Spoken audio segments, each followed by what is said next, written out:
yango mingi ya koyeba ete kozaliwa na ebele kolanda mama kaleli kozwaka la patriote na bandako na bino to mpe na misala bipai nyonso to ezwami bino topesi bino mbote ya mingi mpe totobino kolandi malamu ya émission masolo ya mboka oyo ekambamaka bongo na la patriote kadeti moswaba kasi mokolo mwa lelo bandeko balandi ya émission masolo ya mboka nazali bongo ngai moko te kasi nazali bongo na mwana mboka David Lungoya yazali moko ya bakambi ya MRC partition ya mwana mboka Marie elongo na ye tokoyeba kodevelope basujet actualité politique ya mboka ya biso Congo wana tokoyeba kolobela mayebakali soudanisation oyo ekomaki bongo na ex-président de la République Congo Joseph Kabila Kabange mpe tokoyeba kolobela rencontre esilaki kosalema to mpe intervention ya oyo esalemaki na plateau ya RFI entre mwana mboka Martin Fayulu Madidi oyo arepresentaki bayi opposant mpe lisusu mwana mboka Patrick Mouyaya oyo azali bongo ministre ya communication et média na kati na gouvernement ya madame Juliette Sobila mpe lisusu mwana mboka Monseigneur Abbé Chole oyo arepresentaki bongo société civile bayambamaki bongo na plateau ya RFI. Alors tokoyeba mpe lisusu kolobela mayematali insécurité pamba te insécurité ezali koleka mpenza ndelo na kati na mboka na biso Congo précisement na Kinshasa. Tokoyeba mpe tokozangisa te kolobela qualification ya Léopard de la République du Congo oyo basili kose qualifié na Coupe du Monde 2026 après 52 ans. Donc la botamaki attaqué ni sur la robota donc na yo kaka na ba histoire lelo na vivre qui quand même beaucoup surtout KIP na mondial. Alors sans plus tarder ceux qui nous alliés ensemble là Régité dit que la sécurité beaucoup par le côté la ngai invité Mwana boka David Lungoya mbote maman cadette nazana bientôt ça bien vraiment Boni mouvement MRC zo qui ndengeni l'activité eza ndengeni pe basango kuna eza lobengeni. Bon na kati na biso ya lingomba na biso MRC mouvement eza nango bien tozo projeter activité ya mois de la femme pour to clôturer mois de la femme le roi mars pe et oumela nango pe d'ici la semaine prochaine date ekopé sama pona to célébrer mois de la femme avec nos mamans du MRC et ba maman nyonso Kinshasa mobimba. Alors que moi de la femme mars de Cécile to côté déjà après la minute de bêta du solo ya ndembo to célébrer qualification fait tout Cécile pour pas pesa ki biso journée mobimba ya lobi le 1er avril et zaki bongo chômé payé bino bozo continuer ka kolobela la clôture ya mois de la femme. Oui car nous célébrons la femme chaque jour. C'est un peu cela biso ezara à témoin de la mars neza mois de mars nezara fête de la femme bien mois en mars la femme doit être célébrée chaque mois chaque jour c'est ça un peu. OK to betali solo mayematali qualification ya Léopard ça là qui on ndenge ni komona Léopard pour se qualifier liboso ya ba Jamaïcain. Bon étant qu'un bon citoyen congolais biso nyonso tozaki na esengo komona Léopard na biso après 52 ans donc tous a qualifié la Coupe du Monde mais tout le monde a bilo mususu comment ça les marquer qualification le but que tout tika batu ba kene misala te qualification à Coupe du Monde déjà honneur déjà sur un pays mais dans des états sérieux nous devons être sérieux à ce que nous voulons faire parce que marambo ya ko tia journée férié chômé payé na moni ku tina na ngote parce que ça n'a pas d'importance non ça n'a pas ça montre que l'état de jouissance trop notre état de jouissance trop ils ont like ça déjà donc coupe match ici li to sepeli et fait ba musuto ke musala va fonctionner va ke musala pona nini kotika kokanga va fonctionner ça va journée chômé payé yom to ko futa bango donc c'est vraiment à négliger vraiment que nous sommes dans un état très négligé dont le premier citoyen même de la République est en train de négliger l'État. Il ne sait pas la nécessité de l'État. Oui, bien, le sport, quand même, c'est quelque chose qui rassemble toute la population. Mais quand même, le travail, et c'est un mercredi. C'est ça qui week-end, on a tout comprendre, mais c'est un bon mercredi, aux autres journées chômées payées. Donc, c'est carrément à regretter avec les régimes en place. Nous voyons que les régimes en place ne savent plus rien faire. Bah comme on reçoit la récupération politique, on a vu que l'OPA est mon gros joueur, bêta qui n'a pas cassé na bango. Et commenter que l'OPA sous Félix Tshisekedi. Oui, voilà quand on comprend un côté parce que Kabila ça dit 18 ans, parce qu'elle est mondial. Et ça la circonstance, ça la chance, pas les la chance. Mutabeta ba la comprendre marambo. Motivation pe ça la raquette pas. Muto ça la kamoro la décision. Eza que ça motivation te eza honneur amboka. Ko la kati bango motivé bango ba et soki bo se qualifier, bo senga nganyo surtout ko senga pe na kopesa bino yango. Imaginez que so za na poser le moko bo itumbisaka yo. Parce que la détermination wala pour bo se qualifier. Non, non, ils ont tata mon condité ne mutabeti, ils ont des joueurs bon mon souffrance dans le babeti. Bon, na motivation à population, on a dit tata mon condi, asali maram nae aza mon condi. Le chef de l'État, il doit appuyer les joueurs, mais il faut pas dire c'est par grâce de Félix Tshisekedi que nenge to gagner to coupe du monde. Non non, ils ont sous régime nae, sous pouvoir nae été, sous régime nae. Sous régime nae, mais c'est lui qui ordonne tout. Non non, mais il mutabeti ba l'État. Oh là là. Il y a des mais quand même aussi de motivation et c'est là qui est pas joueur ba la muka. Bon biso tozawa congolais biso nyonso to ebiki RDC gagner qui parce que ils ont qui souffrance. Tous les joueurs ba moment bazay conseil va to gagner. Donc dire que c'est le président j'ai suivi l'interview du ministre des Sports. Donc, normalement, on a ça récupération politique. Oui, toqué mondial, mais ils ont été pour notre troisième mandat, ils ont été pour nous changer constitution. Donc, tout le monde mondial, tout ce marma balle na balle, tout ce marma balle ballon la politique, balle ils a politique. C'est pourquoi le foot rassemble tout le monde. Tout le monde, ils ont maman, ils ont moi, ils ont coco. Biso nyonso baswahili baluba nyonso rassemble à biso. Donc tout la récupération politique de RDC qui Coupe du monde et là on peut mbala souka peut-être OK Coupe du monde peut-être bané ezo après 4 ans OK sous Coupe du monde. Donc on a 52 ans quand même. Non, c'est un exploit quand même, mais ce n'est pas quelque chose il y a le rôle là extraordinaire quand même. C'est un exploit mais c'est extraordinaire. Pas trop Coupe du monde, il y aura d'autres compétitions qui vont se suivre successivement, mais ils ont sous-caté. Donc, tous à la tête, quand la Coupe du Monde, la Coupe du Monde en 2026, mais il y aura Coupe du Monde en 2030. Pourquoi pas encore commencer à projeter d'autres idées sur là? Moi, pour la Léopard, la prochaine rencontre au Portugal, dans le mois de juin. Bon, pour nous, les temps à terre. Attaque Cristiano dans le terrain, Atana dans le terrain, mais pas les temps à terre. Nous avons vu avec des compétitions internationales que l'équipe nous soit miquée d'Italie et wana longo équipe moi mukende longo lié. Pourquoi?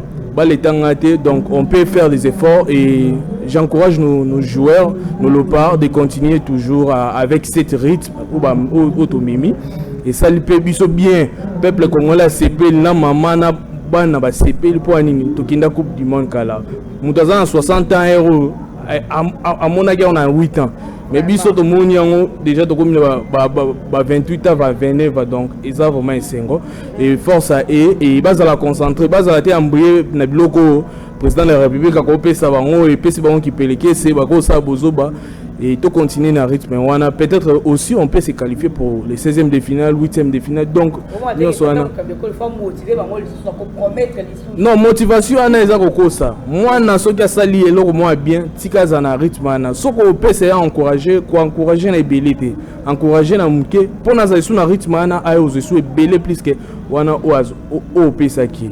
Mais so pesi ebele mbala moko et osali sou bien te. Alors zo na poso sa musala te. Voilà, tout le Belasikawa Maïva Tali, plateau RFI, Oyowapi, Sangisa Kibongo, intervention. Il y a moi la boca marqué Fayoulou Badidi, Oyo a représenté Kibongo, Baï, opposition, puis le Pénakata opposition. Pélissus Patrick Mouyaya, Oyo a représenté Kibongo gouvernement, P. Monseigneur Abbé Cholé, Oyo a représenté qui société civile, Badala Kibongo, la plateau RFI, la Tina Côte d'Ivoire, un sujet, Oyo Tali. Dialogue, pe maïmatali constitution que le gouvernement qui l'a monté mais solo il y a au étali dialogue. Tolanda ki bongo na kati na intervention wana kasi moi la boka Patrick Mouyaya ya c'est qui ba été na au étali dialogue solo makoki ezalité pour na kokende na dialogue na ngonga oyo tozali na yango. Na basi ete yo polanda ki yango. Na éviter de koki ko commenter nini sur intervention ya moi la boka Patrick Bouyaya. Bon, intervention à biso côté na biso MRC zaki. Tout le monde qui le langage change à chaque fois. Pouvoir changer le langage à chaque fois. Où est-ce pouvoir en dénigrer? Bango bato liboso balingi dialogue. Bango bato liboso babi ki mbongo yoke dialogue ezate. Si vous avez compris avec même l'intervention de l'abbé Cholet, il a dit il faut écouter l'opposition.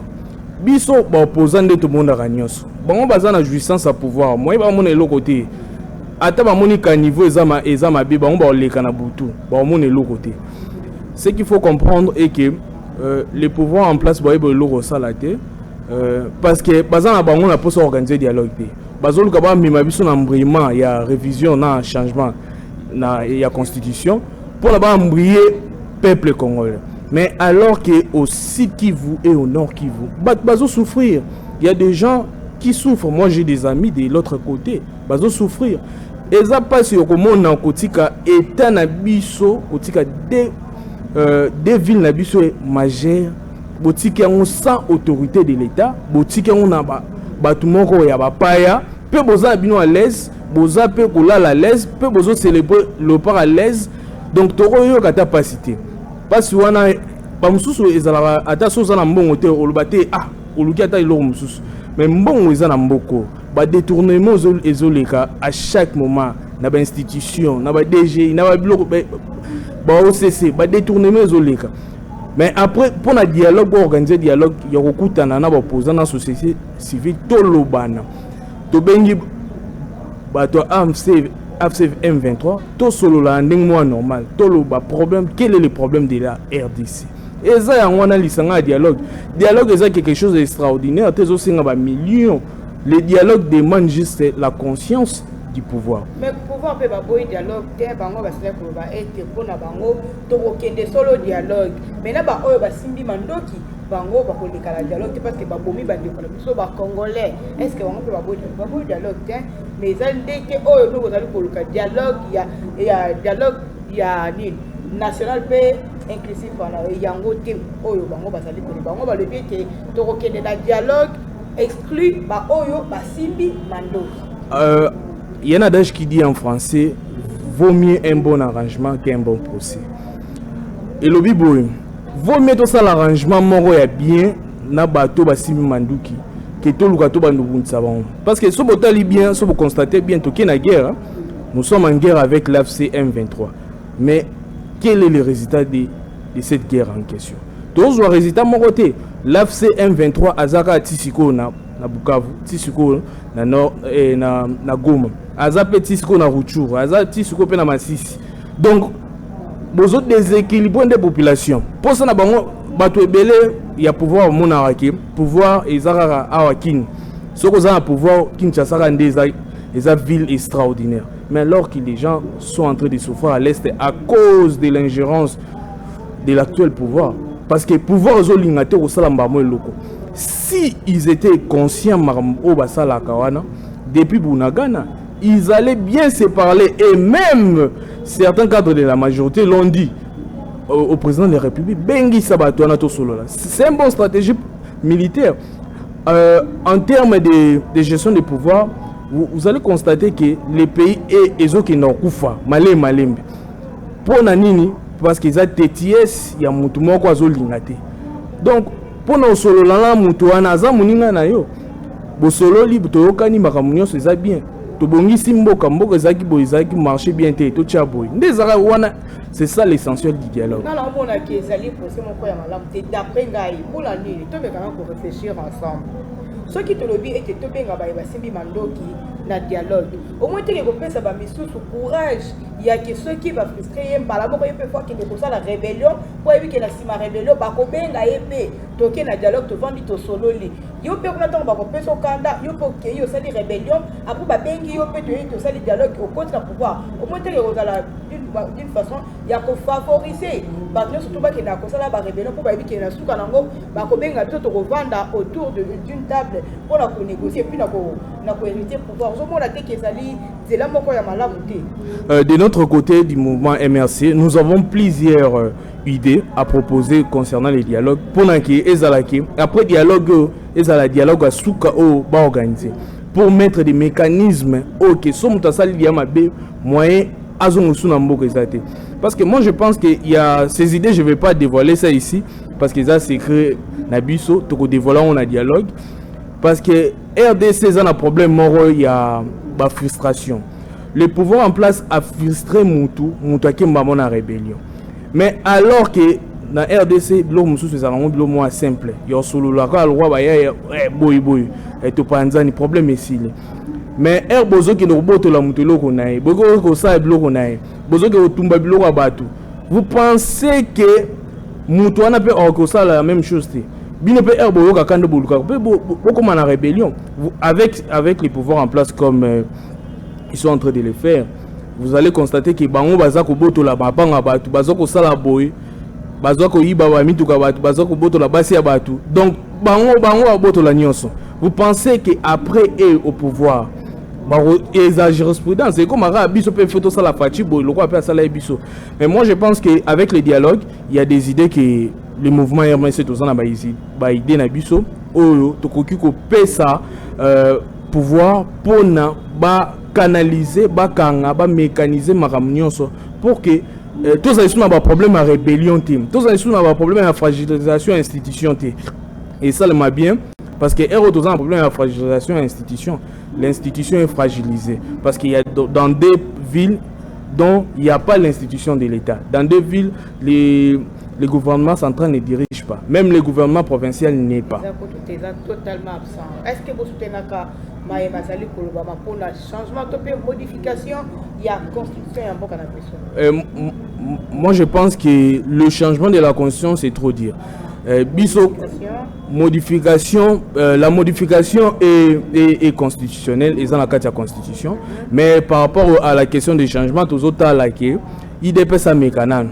So bazan il va changer constitution. C'est-à-dire qu'on peut lancer des films. Non, bah changer, biso total va bien opposition ça péter. Bah bien biso opposer à péter. Bah changer constitution, so bazan ibal. Bah changer constitution parce que moi je pense qu'il y a des articles qui sont bâclés qui ne peuvent pas être modifiés ou bien changés. La constitution va être changée pourquoi? Constitution comme Mabelelo.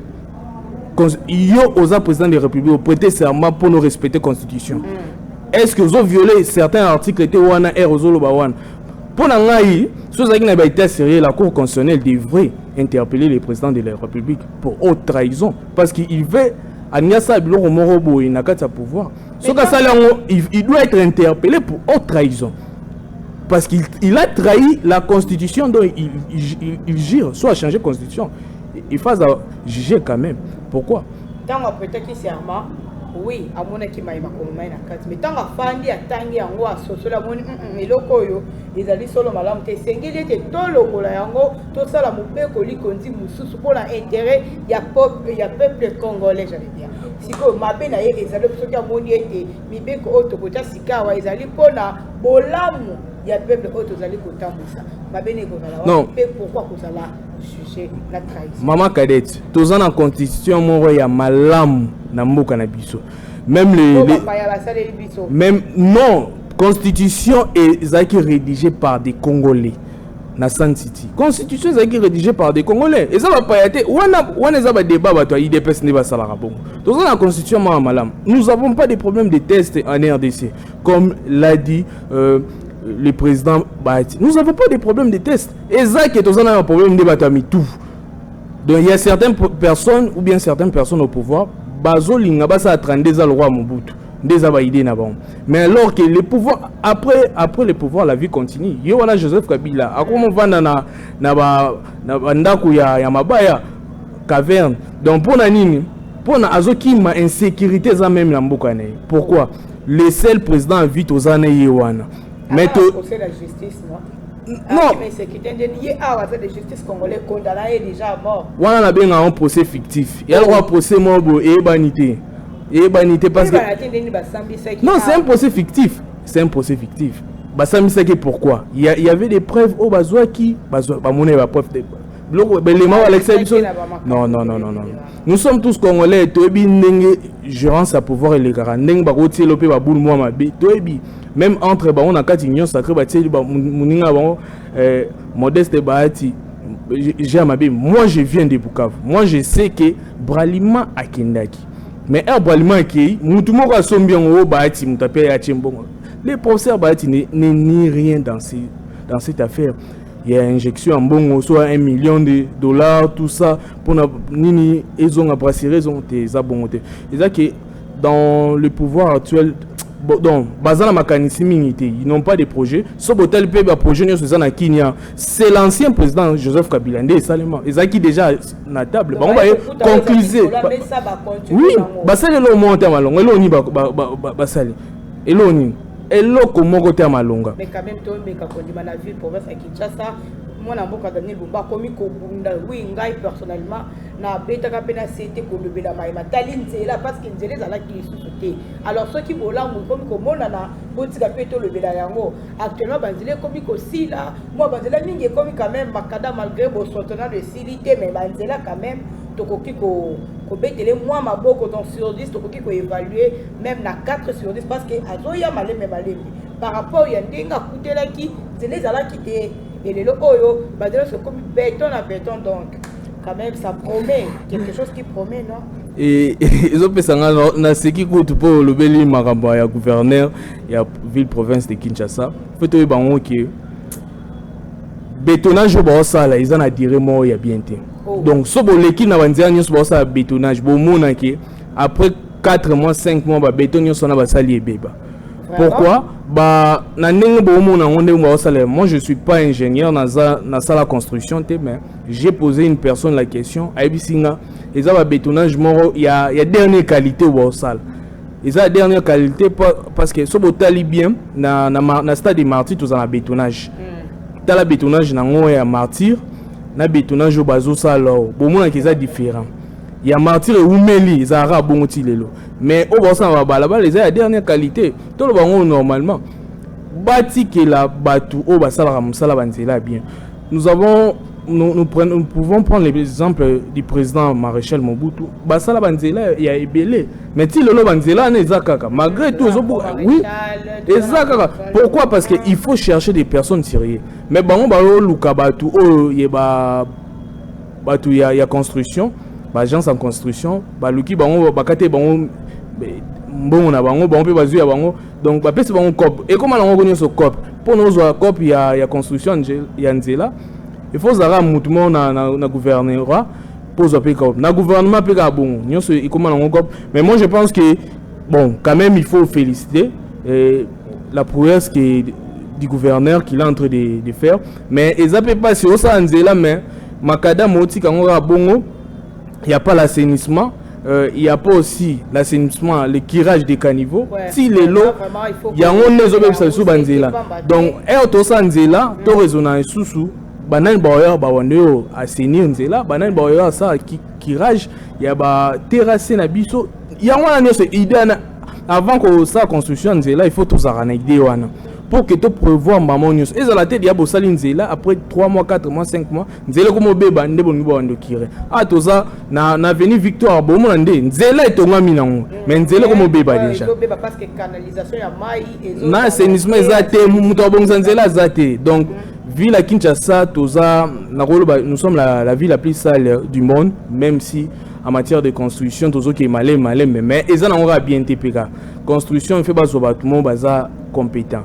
Peut-on espérer que nos projet à Kinshasa et Zobonga et Kokipe Kobonga jour au lendemain parce qu'avec mon avocat Jacqueline Gobilalia et la Kabiso Kitoko Kinbopeto tout le monde qui a cette espèce de qui Kosalema alors il y a un autre qui a fait mon avocat Daniel Bumba à Kokata ko imiter prédécesseur na yendenge à ce qui comme Kinbopeto c'est une espèce de qui Kosalema mais actuellement pe ba salon où ils ont dit chaque samedi on la pena pour salon où ils salema ba so qui le mal est que bazo kiré kasibazali kobwaka yangote que peut-on nous dire bon les problèmes de la RDC c'est le problème toujours dans le bail même la ville les a problèmes de gestion donc bah il faut gérer donc gestion n'a que prévoir et toujours ça la construction ni sur bongo il faut te prévoir bilo ni sur assainissement dans autour le bail bilo wana ni sur pour donner pour enlever la saleté dans la ville de Kinshasa, il faut donner à des entreprises. Les entreprises, c'est belé ça là. cause au marché ça mais pour un marché c'est parce que moi on a vu comment on se copie. Donc nous au PC 100%, yo on a 400%, on a 40%, ou qu'il est 60%, peut-être le gouvernement national bah cause à 20%, il y a 40%. Pourquoi? Parce que comme encore pour moi je pense qu'il faut donner, nous avons plusieurs jeunes autour de chômeurs, soit des jeunes basali ba entreprise publique par rapport à l'assainissement et ça la peut bien ça va donner les jeunes du travail tout le monde a été sous basalité des ananzela boy et ils allaient souter mais la création des emplois ou bien la création d'une société ou bien d'une entreprise pour na assainissement il y a on des habits et ça c'est que slogan Kinshasa ezobonté slogan Kinshasa n'est bon ceux qui va créer entreprise spécialement pour l'assainissement de la ville. Donc à tout moment ça serait ça mais nayoki ezali mais eza mais na tout peut bandeko mususu babi que financement ya kate. Vous voyez que nous ne sommes pas sérieux dans la ville. Financement ya ba soutien maman bazo komba papa bakombola na boulevard bakombola na Victor Tepoani bakombola na Kalamu Tepoani bakombola na boulevard pour anini. Donc tout comme on a sonné ceux qui il y a un président qui vient en RDC il faut que tu aies bâche na Kotanjili tout ça pour la bombe salité pour tout ça bon on a que payer ça sérieux té ba bâche qui ça c'est bon mais kota la katia yomo wano sekana kuna. Parlons de la soudanisation au puis l'ex-président de la République démocratique du Congo à cela qui bon au Kolobé la pays n'a pas été pour la qui réponse au Tata Mokambi ko la répondait qui est kuna na province ya bande le précisément na Kwilu kuna cela qui correspond mais qui coûte si je me trompe pas après Kwilu ou qui coûte comme ça Tata Mokambi ko la qui répondre l'ex-président Natina Likambo est allé soudanisation est-ce que les nombres ont allé coquer tu risques de subir même quand Namboka ya Soudan moi la vision de Kinde tu risques pour que ne mona na Soudan parce que vraiment il existe d'abord l'absence de l'autorité de l'État à Goma et à Bukavu. Donc déjà parce que en définition facile la soudanisation c'est un chaos institutionnel. Donc il y a un chaos institutionnel. Tout ça la balkanisation c'est la différence entre soudanisation. Balkanisation c'est un découpage géographique. Il y a des tribus donc unité nationale on a te perdre en haut. Mais on a te perdre l'unité nationale. Vous avez vu comment à Bukavu et à Goma les gens célébraient la victoire de la RDC. Te perdre en haut. Mais avec la soudanisation, ce qui fait mal, il y a de l'autre côté, Bazo Lukabazo a pouvoir na force. Na ndenge manduki, ndenge le cas na Soudan. Il y a un des mais si le gouvernement central Bazamaïli, Basanito qui ne va pas tourner autour des ronds depuis le début de l'émission, ils ont dialogue. Parce que à la normalement, il faut éviter de l'eau parce que nous avons fait déjà pratiquement il y a un mois et une année et 2 mois. Goma et Bukavu n'est pas géré par le gouvernement central ni par le gouvernement provincial. Donc c'est déjà quelque chose ça. À tout moment,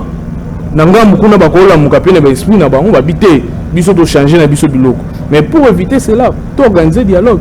Tout ce que peuple va souffrir parce que banque est à la sous donc on a soudanisation parce que banque est sous bokata ba on union ba fonctionnaire kuna ba sous monter donc tout ça ndeni ba vivre ndeni donc tout le ba ke ba on vivre na franc rwandais to franc burundais kuna ce n'est pas normal car mutu azo gérer beaucoup faut gérer beaucoup na stratégie nyonso il faut être pragmatique donc aux alategre aux arara te nga biboye te sili non tout le gérer beaucoup bien pour que tu éviter tout comme la situation à Soudan na Soudan du Nord. Évitation et zalaki et fait tout ça la stratégie. Tu organiser dialogue, na ba stratégie biso MRC to zanango. Tu tiens na carte tu ebisi bino après avoir organisé ces dialogues, faut bosser la pour que batouana ya mabe ba rebelle parce que ba rebelle ne ba lukara soudanisation.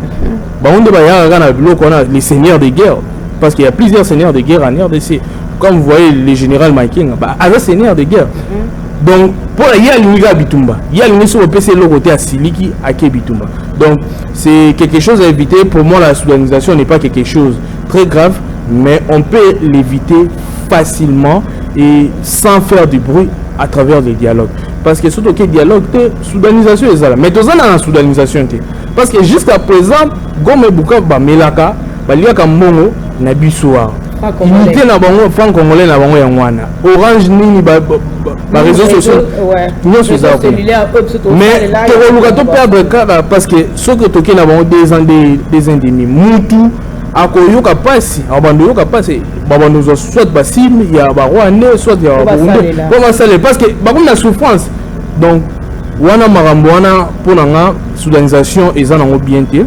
Mais ce n'est pas grave, mais il y a quelque chose qui est tout le tout tchaba idée, tout qui na dialogue, mais aussi pour éviter tout battre la bateau bazakuna, bazo souffrir mingi, le colloque la politique, pour la politique tout ça côté sérieux na makambo tout ça là, bazo côté sérieux na nyonso à quatre la gestion en pouvoir. Donc voilà, to komi pena na suka ya émission na biso ya mokolo molelo mais yambo ete to suki sa esengeli to lobela o etali insécurité ya mboka na biso Congo tobi ete la est kuna bandeka bazali kokufa bazali kovile ba mama pe baninga kasi na ville province ya Kinshasa trop c'est trop. Donc tout ça les sous la sécurité te na mboka na biso Congo pamba te braquage ezali ko salema kidnapping ezali ko salema na ndenge moko ya mokete. Il paraîtrait dernièrement tout est que on peut na ba émission na ngamo na sila ko yamba moko ya ba communicateur sila pe ko lobela yango ko dénoncer o ezali ko salema kona na mbakana likambo ya baba sœur oyo bakanga bango na minduki mais malheureusement basili ko s'échapper pe bazali susu na mboka ya Congo te. Alors to mekana ko lobela mayamba tali insécurité avant-hier si je me trompe pas braquage seulement qui les susu kuna na ozone toujours na ingomba ya Kinshasa toko kende wapi na tina na likambo o etali insécurité. Bon, ma remettre l'insécurité sobo comprendre que ils ont mal gérance il y a police na biso. Moi je pense que la police a une connivence na bato ba criminels parce que ce sont des mêmes personnes. Ils ont groupement bazar na yoki ki bazar na ba groupe na bango ebele. Ce sont les mêmes personnes ba créer insécurité, mon criminalité. Moko imagine na delvo na moi makasi 11h journée bazo opérer na minduki na minduki et à quelques mètres wana so leki na lalu souciet moko eza wana ba roulage eza wana eza ba opérer pe ba obeta masasi pe ba kei ba kina bango à l'aise pour moi que l'état est dans la rue, le pouvoir est dans la rue, mutu nyonso ça m'amener à lingi. La criminalité est que le gouvernement provincial et national doit juste renforcer la sécurité. Parce que la patrouille, tout le monde a la patrouille. La patrouille va à 22h et s'il livre 23 et s'il livre 3h du matin. Mais parce qu'on ferait en plan moi, baouta que boma, ndeko na biso o ekofo, pe moli moné pe malakimia awa na kapela na yolo nord.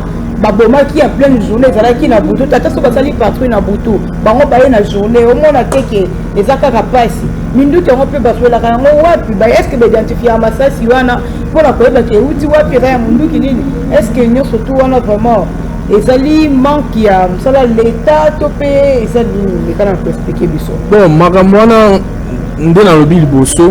Donc les criminels sont en connivence avec les personnes qui sont au pouvoir. C'est ça qui se passe comme ça. Sauf total bien à Katiwana, les criminels se sont protégés. Pourquoi à chaque fois qu'ils ont criminels, mais ils ont un cac. Vraiment. Criminel à ça les sous 4 mois la prison, 3 mois, 2 mois, au moins on a ici à Yebanité, à Bimaki, au moins à Kenoua, à Braza, à ça les 2 mois, 4 mois, à Zomi sous. Alors c'est sous même criminalité. Bon, ça là, le braquage. Bon, le braquage, moi je pense aussi, ce sont aussi des cambistes et même des on se dit que par exemple, on a 20 millions de francs lobby. Bako partager, bako sope mouton on a pas cotiser souté, sope. Ils ont un problème entre d'abord. Il y a gérance à l'État, il y a un problème entre les cambistes. Parce que ce sont des cambistes qui sont entre bango. Ils sont bon hôtel jour. Donc, c'est un problème entre l'État et entre eux-mêmes les cambistes. Parce que la criminalité, dans la RDC, ils ont mais par rapport à l'enlèvement nous sommes les frères na biso ba drogué ba ke quoi que plan mbaka ni frère na biso ya église ba hôtel ko enlever ça fait presque 2 jours à tout monde à la tête ba ko retrouver na mbaka ni kuna drogue donc azo ko kata au milieu ba te refata musko ba poursuivre à récupérer moi conscience à faire numéro téléphone ba bengier ba ko avoyer ba sur ta ilo côté ba pilo ko wana et est-ce que moi la boka Jacqueline Chabani azoye ba yango to pe azoye ba yango te la police dans boka na biso baza ko yeba yango to pe baza ko yeba te plus grave ba oyo baza ko sa musala ni boso ba ndemo na ba kagulu bazo bomba yelo ni ba bomba so le dikea mais yango na lobby que pouvoir ça connivence dans la criminel surtout pas bien ça en connivence. C'est pourquoi moi je dis toujours, nous ne sommes pas gérés. Nous sommes gérés dans l'autre, nous sommes protégés par l'autre. Nous sommes en insécurité. Un qui nous attend pour la 24 heures sur 24, a danger de mort à 100%. Si on de 8h à 20h, nous avons un danger de mort à 100%. Et on est sur le coup. Pourquoi nous sommes dans l'insécurité alimentaire, insécurité. Il y a beaucoup de gens qui insécurité, donc, tout ça, tous appels la police, notre police d'abord, pour le dire aussi, la police n'est pas formée. Parce que la plupart des policiers au côté de la police, pas comme les policiers, ce sont des brigands. Donc, tout le monde va tout le monde hélicoptère, à bureau de, après bureau de pas, à policier. Donc, ce sont des colonnes. Les policiers à Kalasso, ce sont des papas. Nous ne papa baza mikolo. Bangonde ba vrai policier. Bangonde ba ebi ko mener enquête. Bangonde ba ebo ça les locaux. Mais toutes les jeunes unions sont basées autour de la police ne savent rien, ne savent pas gérer la gestion criminelle. Donc il y a des problèmes. Ba ebo yebate. Donc la police, normalement la police, tout policier devait étudier la criminologie. Et faire battant la criminologie pour na ba criminel a fonctionné criminel a zarandengini comment les criminels se comportent mais nous on a la psychologie na bango moye ba bango zati na mutu na bango parce qu'ils ne sont pas formés quand même notre police ne sont pas formés. Moi je préfère mieux nakuta na moura na jia qui n'a coûté na policier na FARDC alors que policier azali censé à protéger population. Non, bah on te pas insécurité. Bah on te pas insécurité. Moi je pense que la plupart des armes au monde à Rawana, ce sont les policiers c'est ça que je dis. Il y a une connivence entre la police et le gouvernement en place. N'engue bazo ça va bloquer un blocage. Parce que on avait pays un moment tout ça en actualité va bloquer nani. C'est ça. Et ça les criminels sont en connivence avec la police. C'est ça, moi je le répète, je le dis à haute voix. Parce que les criminels, ceux qui t'ont bango, la plupart des criminels, acte na Delvaux récemment, il y a 2 jours passés, ce sont des personnes au Talabo, Bakanga qui sont côté de palmarès ou bien la prison, moi la combonne mais tout ça, c'est par rapport que on a martelé sous tous les pouvoirs dans la rue. Pouvoir les en arriver parce qu'il y a Moutou Gérard ou Azate. C'est pourquoi le président Joseph Kabila a lobby qui est comme un chaos institutionnel. C'est ça qu'on appelle soudanisation. Pourquoi Bazo veut gérer l'autre. Bazo mon ara Kinshasa. Mais alors Mbanda Ezali, Chikap Ezali, Mine Ezali, Congo Central Ezali. Mais gestion en les ont embrouillé dans tête. C'est pourquoi tous en malgérance Yoana, surtout dans la capitale Nabiso, avec les gouverneurs actuels, Azoko Rossa et l'autre côté. Il y a vraiment vraiment et donc c'est par rapport à cela. Voilà, to comme bon on a suka penza ya mboeke to kabwana nayo to pesio maloba ya suka pona mokolo malelo.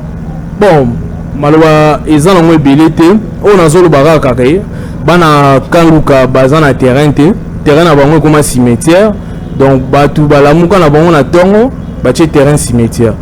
Récemment nazaki na bana kaluka tozaki na bango na quartier 1 to sololi bayebi singa na yebi sabongo etanke molobeli na bango bozongisela bango terrain papa gouverneur zongisela bango terrain na bango bolukela bango terrain bana kaluka bakomo beta balle na selembao baoki ti selembao ou bien bumbu pour beta balle alors que les sports est le mot loisir est le mot définitif est pour la jeunesse basa la rata sport moi et ça la moi bien donc n'a pas si mbote nanga est pas coordonnateur nanga Merlin vous et puis n'a pas si mbote pas secrétaire général CG na biso yemoko et n'a pas si maman cadette mbote merci pe eza pe mbala soukate donc Merci beaucoup vraiment. Merci la bino nyosoto bozala kibongo branché kolanda mama Kadette Muswamba la patriote na émission Masolo ya mboka bipai wapi tolobelaka bobele Congo toza kaka na Congo soki Congo te tolobela lisusu nini pamba te mabele bakoko batikela biso. Alors bon continuer ko s'abonner numéro ezali affiché na bitando yeke na bino bolingi kozwa mama Kadette Muswamba benga ye na plus 243 98 58 93 879 na bandeli plus 243 98 58 93 879. Alors bobo sanate ko s'abonner abaya bakolanda biso na nzela na YouTube bo s'abonner massivement bo liker pe bo partager basango po ete moninga mususu ko pape koyoka information oyo osili kolanda en direct ya émission Masolo ya mboka. Tukutane bino mbala sima botikala mala.